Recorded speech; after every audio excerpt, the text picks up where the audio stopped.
I did set a trap yesterday because the real answer is in free farmers. We have to have somebody that will work for us for free. Now, you don't need to hear it from me that the prices on food has skyrocketed so much that nobody can even wrap their mind around it. And we really did make a decision based on a lot of that stuff. It was a while back, but we experienced the prices rising, the inventory dropping, right? There was no food on the shelves. When everything was gone, we were paying prices that nobody could even imagine. And that's happening right now. And there's a big reason for it. It's not that there's just a lack of food. There's a bottleneck going on right now, and it's with fertilizer. This is some scary stuff because when you're trying to feed a country, you're not running to Home Depot and buying bags of garden soil. These farms are using fertilizer, and that's actually how they inoculate the soil that you buy at the store too. That being said, these big farms, they can't get the fertilizer that they need. And that's why we're seeing such high prices right now. It's one of the big drivers. It was a big driver for us to want to be out here. Because if you were like us, or maybe you're thinking about it now, you were thinking maybe I can just grow my own darn food. And you know what? You're going to watch YouTube and somebody's going to tell you, take your table scraps and build you a compost pile out of this pallets arrangement and all your problems are answered. Well, I'm here to tell you right now that's a Planet Pop-Tart dream. It's like it's not real, right? I'm not saying it's useless, but it's not real. If you're like us, you're thinking about this seriously. You're seriously trying to devise a plan on how you or we can feed our families for real with food that we grow. You're not going to do that with your little 3x3 compost pile. I want you to imagine, it's me and my wife on this 25 acres. How many meals are we going to have to put together before we come up with enough table scraps to create the legitimate conditions to create compost? It has to be like 3x3x3 to even get a core temperature to cook that stuff down into fertilizer. It would take us, we would be gone by then. Not to mention when you're looking at the price of food, you're not finding food to put in your compost pile. You're trying to find ways to eat that food or get the most bang for your buck. And that's exactly what we're doing right here, right now. Because like I said, you don't need to hear me say that the prices are too high. I have a solution, at least one that I believe, and I'm going to share it with you even though I'm not a DIY. I want you to know that there is a way to offset this by 30 to 50% if you're going to try to create your own food. And it's not a lie and it's not fake.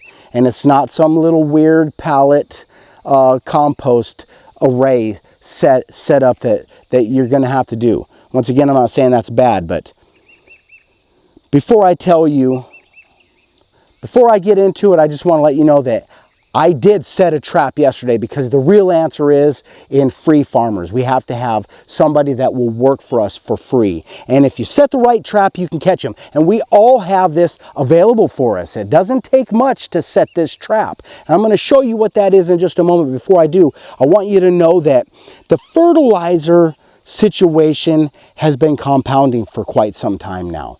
So there was some wars not too long ago. There's one still going on, not the one that's the most recent, the one that's just previous to that, slowed up a lot of fertilizer. And it doesn't necessarily affect our farms per se entirely, but it does affect a lot of the countries that we buy food from. They don't have access to this stuff. They're not growing the food that we eat. And it actually does hurt us here because when the supply goes down, the demand goes up with the price, right? You can't diminish the supply and hope that you're going to be able to sustain that. It's not something that can happen. And when you're like us, you're not just like a little backyard garden is not what our plan is. Our plan is to be able to feed as many people as we can. Definitely our family. That requires extra steps, and that's fertilizer, guys. Whether people like to talk about it or whether it's bad, because it can be. And I'm going to tell you why it is bad. but it's good at the same time. First and foremost, we can't grow enough food, and that's just the truth of it without this stuff, right? The farmers already have the dirt. They just need to re-inoculate it in a fashion that's going to grow the food that we eat correctly, because not all conditions are the same. Maybe this garden needs this and this garden needs that, and that's how you do that, so you can inoculate the dirt that you have. We don't want to end up with depleted soil like we've done in the past, and it makes problems even worse. But when you can't get your hands on this fertilizer, it creates a big problem. And we're competing right now with an industry that is never going to let us win. When you are trying to compete with these large-scale commercial farms, they're buying up the inventory. And what's left is what we have access to. And the problem with that is, guys, is they waste it. 30 to 50% wasted. Because they put this stuff out on their fields and then they water it in. Some of it goes into the atmosphere and some of it drains down into our water system. We've all heard the horror stories about some of that stuff, and it's not fake. It is legitimate. They dump 50% of it is wasted, what they dump on the ground, up to 50%. I'm going to show you how we can stop that, because there's a trick. One thing we're not going to be able to stop, guys, is the price. All right, we're not going to be able to stop the price of fertilizer. And we're also not going to be able to stop the necessity, our need to have this, because we just don't have the environment to grow all the things that we eat, right? You're trying to get soil that acts like a place that grows corn very well, so you grow corn, and a place that grows this, and a place that grows... Things grow in different regions for a reason, and a lot of it has to do with the soil. And that being said, if they take that from us, we're done. Right? We're already done. This isn't a joke. Like, the fertilizer industry has taken a wallop. Big farms in our own country have had to decide to step away from products that they're used to growing to grow something else, because they can't get access to the fertilizer required to grow these crops. So what do? They're going to grow crap that we don't even eat, right? Or less. I don't even know what the answer is there. But I know that it's a form of control that I don't like. And we can actually offset this by 30 to 50%. And I'm going to share that with you. We are going to have to go into the woods for this, because I'm going to show you the trap that I set, and we're about to wake up a sleeping giant that we have here on our farm that we don't talk about, but we have it ready. And we're going to share a little bit of that with you right now. So let's go into the jungle, baby. This is a blackberry. Baby Kate says it's a blessing, but if you eat one, you'll find out that not all blessings are the same flavor. These are wild blackberries. So without a bag of sugar, it's more like a lemon. Tart. They're so good, though. These aren't the poison ones, are they? Come on, guys, look at this. This is what's happening in Arkansas right now. We're going to be able to go blackberry picking. I don't know why I'm sharing this right now. It's not part of our video, but it's coming. We're going to be able to make, this year, we're going to make some blackberry preserves of sorts, because we did enjoy the blackberries that we harvested a few years ago in pancakes and stuff. It turned out pretty darn good. But for now, let's go. Come on. All right, guys, so when we first moved out here onto this compound, we started down here. We were living down here. We call this the lower 5. And one of the first things we did was build a garden of sorts. Yeah? And I'm going to show that to you right now. Guys, there really is only one way we can push back on this. And the ways, I mean, there's other ways, but if you're looking for ways that are super low cost with a major yield, this is how you do it. So let's go check it out. I am just going to tell you right now, because there's no sense in even hiding it. It's a worm farm, guys. That being said, I was introduced to worm farming from my brother. So my brother is a rather large worm distributor online. His outfit's called Homegrown Worms.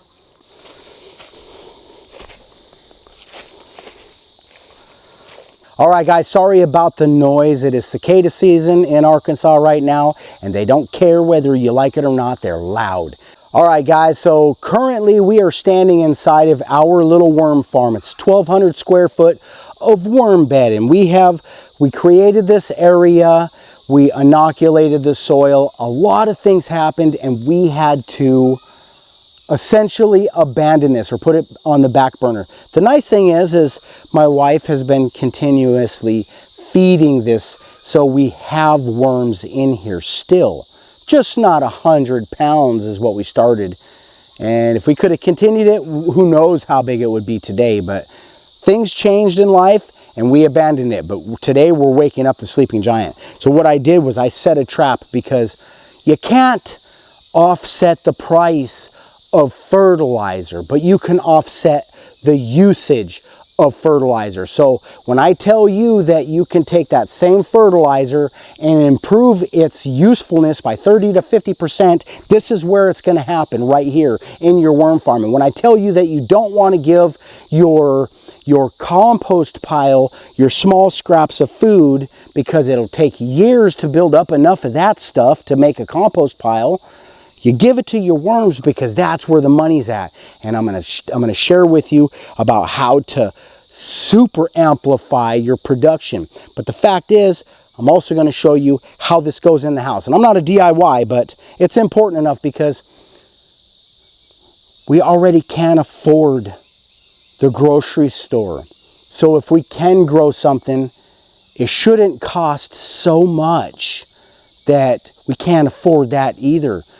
The idea is you're going to use your own labor and your own blood, sweat, and tears to create this food, so you'll pay less for it and you'll know that there's something good going in it. But when the price to grow this stuff is so outrageous, it'll cost you $25 to grow 10 pounds of potatoes right now. What sense does that make? That's like a war on self-resilience. You can't afford to do that. Of course you're going to go to the grocery store and buy it from the company that swooped up all the fertilizer. A lot of people think that like this kind of stuff is probably too much work, or some people don't like worms because they're gross, right? But they're not. These little things are insane. And maybe you don't have the worms that work the best, the red wigglers.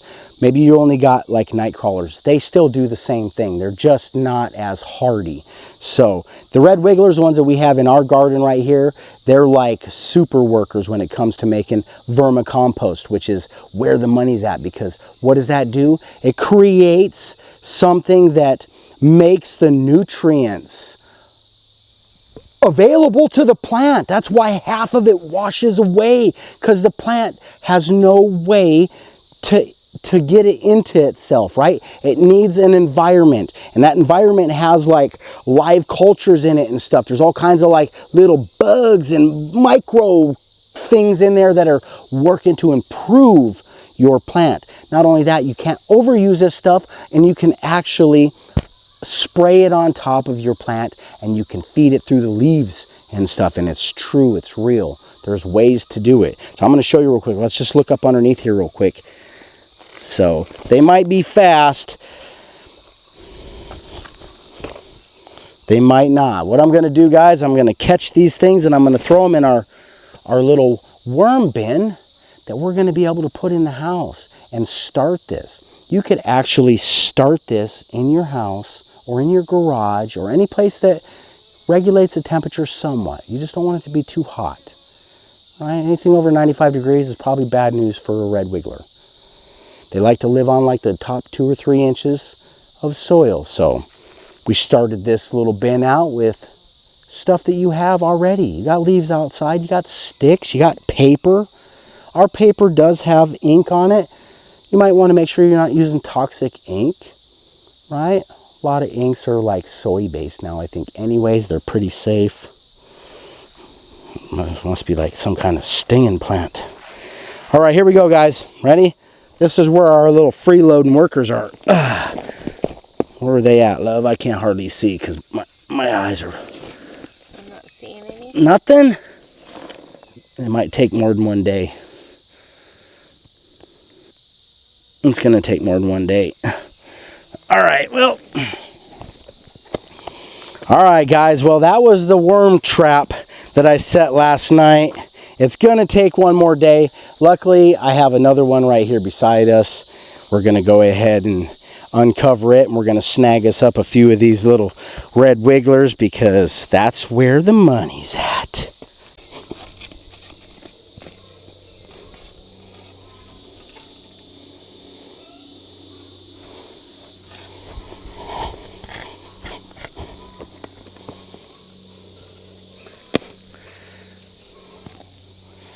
Nothing, huh? Boy, there sure was a bunch there yesterday.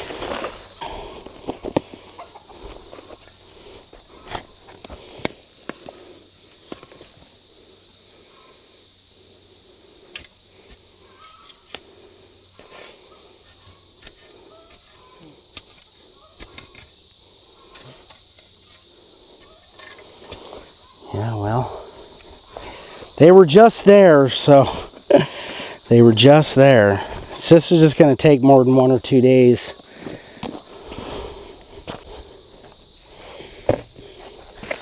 All right, so it's pretty obvious that our worm bed has suffered some pretty big hits. The thing is we can still wake up that giant because under the right conditions, these things will multiply fast. That being said, I'm not going to stop. I'm going to create a bin, and in no time at all, this bin will have like a whole active ecosystem going on in there with eggs and baby worms and bigger worms and all that stuff, and we can re-inoculate our garden.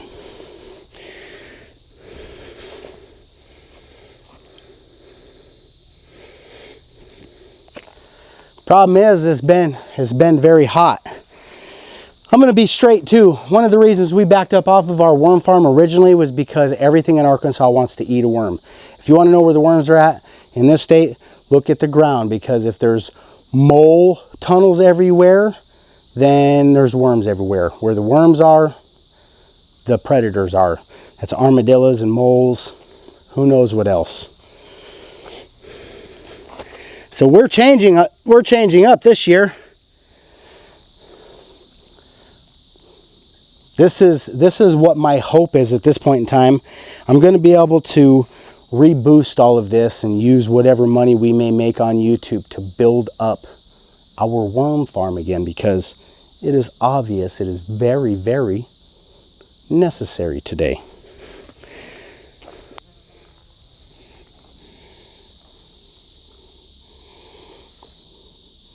That's your money right there, baby. That's a good little start for now. There's not a lot in there. I would like to get a pound, but we won't worry about that right now. What's under here? See, we're supposed to get rain later. We get that rain later, we'll be able to come out and get these worms because they'll come back up. But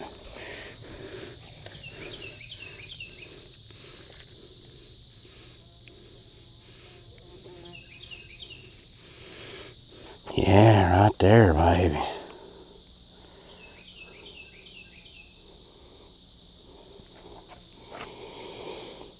Now this little guy right here is going to use that little bit of table scraps that you have left over and turn that into like mega soil. Vermicompost has everything in it. Like it has, what is it, is nitrogen, potassium, and phosphorus, which are like, they're staples for gardening. And the ecosystem that it creates, once again, allows for the nutrients to feed the plant. Otherwise, it just blocks it out and it washes away, like a lot of stuff, right?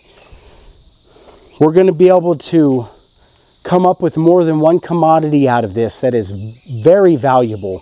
One is the obvious, that's a worm, okay?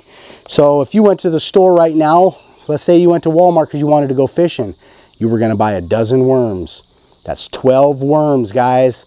You're going to pay about $5-6 for 12 worms. Keep that in mind, because these wigglers are highly sought after for bream fishermen. Anybody likes crappie fishing, things like that, the active fish.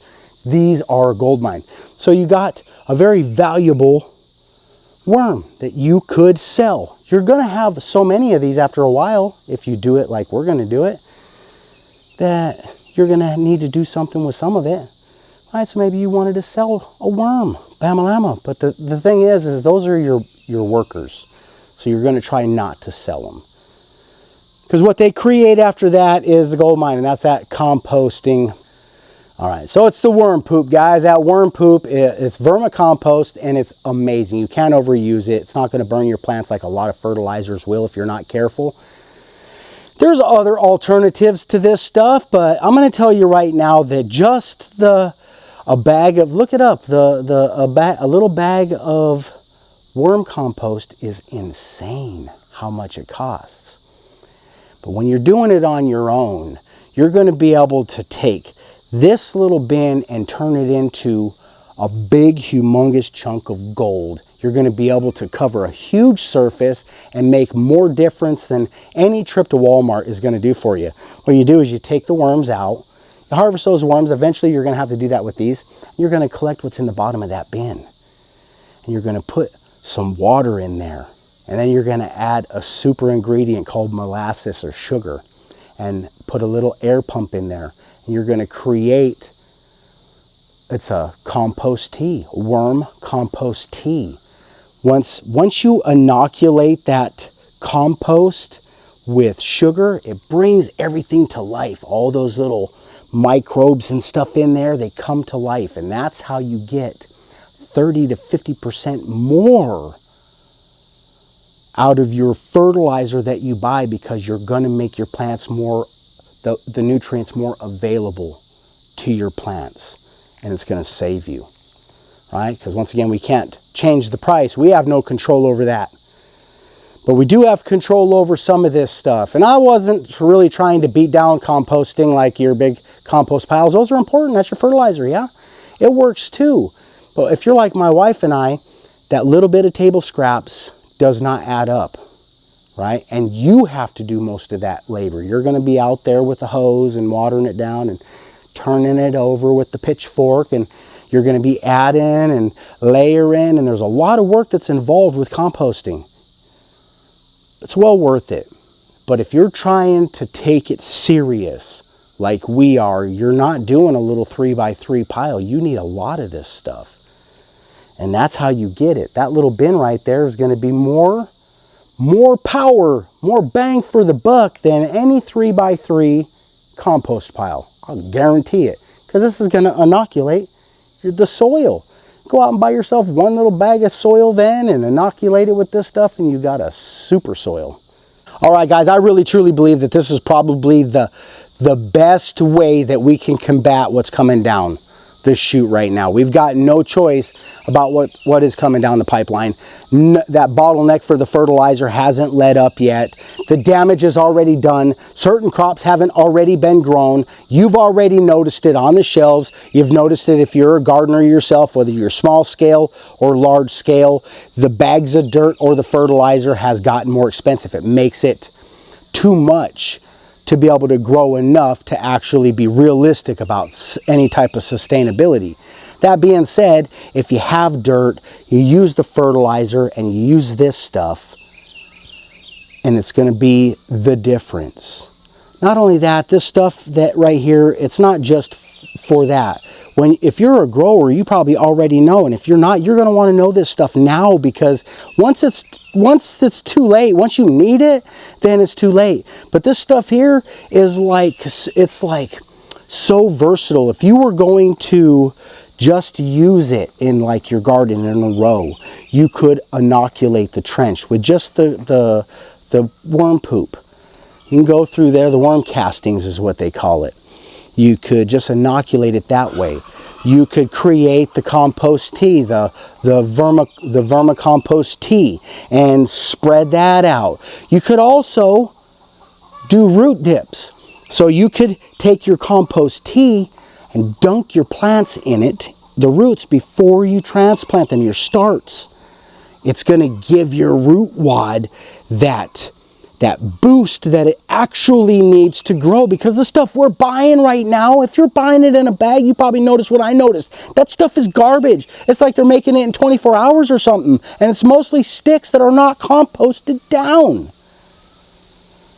That being said, this is going to make the difference and it won't break the freaking bank.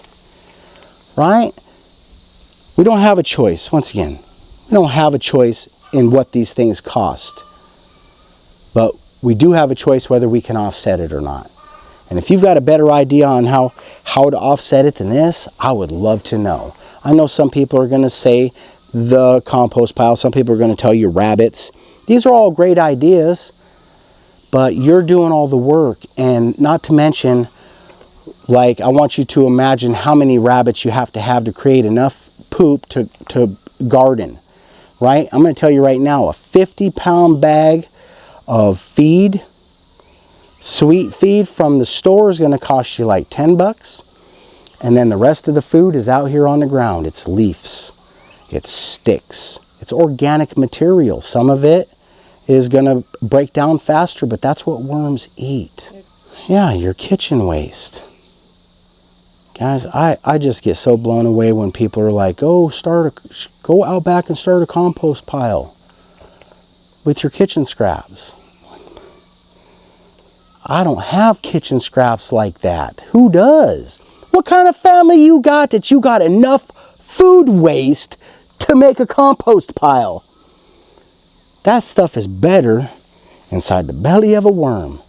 Because what it'll give you, it'll do all the work for you. You don't have to compost it then. You don't have to do nothing. No flipping it. None of that stuff. It's there. It's ready and it's safe to use.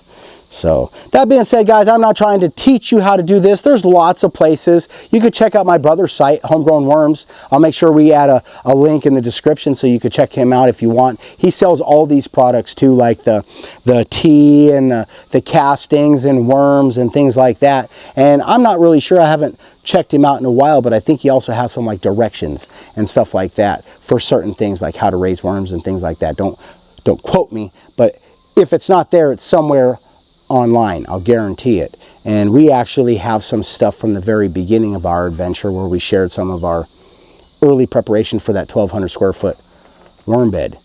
So that being said, there's lots of information out there how to do this stuff.